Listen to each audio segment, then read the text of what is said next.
Back to के news HD खबर शामिल करते हैं फैसलाबाद से। अपनी मदद आपके तहत फैसलाबाद के नवाही इलाकों 29 मोड़ से लेकर अमीनपुर बंगला तक 5 किलोमीटर रोड बनाने की मुहिम का आगाज कर दिया गया है। इस मुहिम का आगाज लेट्स यूनाइटेड पाकिस्तान के चेयरमैन तोकीर बस्ता ने किया। थाना सांदलबाड़ से लेकर अमीनपुर बंगला तक रोड इतनी खस्ता हालत का रोड है कि इस पर सफर करना महाल है। 29 मोड़ और गांव 30 सेम है और थाना सांदलबाड़ के इर्द गिर्द के लोगों ने अपनी मदद आपके तहत 1 करोड़ रुपए का किया और सड़क बनाना शुरू कर दी। अवाम का मौक़िफ़ है कि वो हुकूमत से बहुत ज़्यादा परेशान है। हुकूमत के नुमाइंदे उनकी आवाज़ नहीं सुनते। ज़िले हुकूमत फैसलाबाद डिप्टी कमिश्नर फैसलाबाद याद और इस इलाके के MPA और MNA को भी बारहा याद दहानी कराई गई है कि ये रोड बहुत ही खस्ता हालत का है, जिसकी वजह से यहाँ पर सफ़र करना महाल है, जिससे बीमार लोग, बच्चे, बूढ़े करने वाले बहुत परेशान हैं।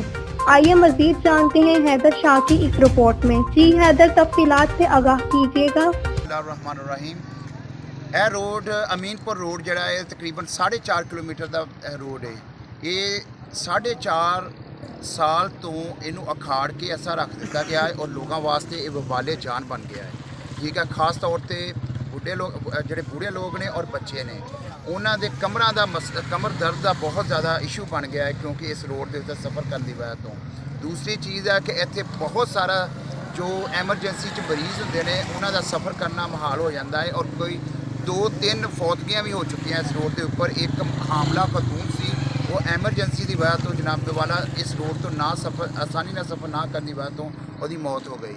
ਠੀਕ ਹੈ, ਇਸ ਤਰ੍ਹਾਂ ਇਹ ਅਸੀਂ ਜਿਹੜੀ ਇਹ ਮੁਸੀਬਤ ਬਰਦਾਸ਼ਤ ਕਰ ਰਹੇ ਹਾਂ, 4.5 ਸਾਲ ਤੋਂ ਬਰਦਾਸ਼ਤ ਕਰ ਰਹੇ ਹਾਂ।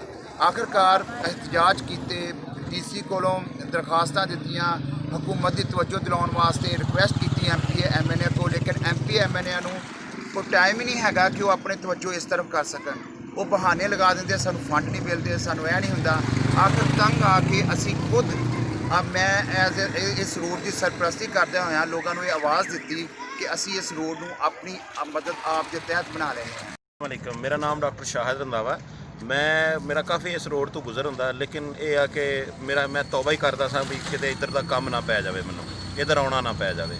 लेकिन ये आ भी ये वाहद एक मिसाल आ कि अपनी मदद आप दे तहत इन्होंने जड़ा ना जी काम किया। मैं बहुत इन्हों एप्रीशिएट करदा और जितों तक हो सकिया मैं इन्हों दे नाल जड़ा ना जी वो सपोर्ट कराँगा।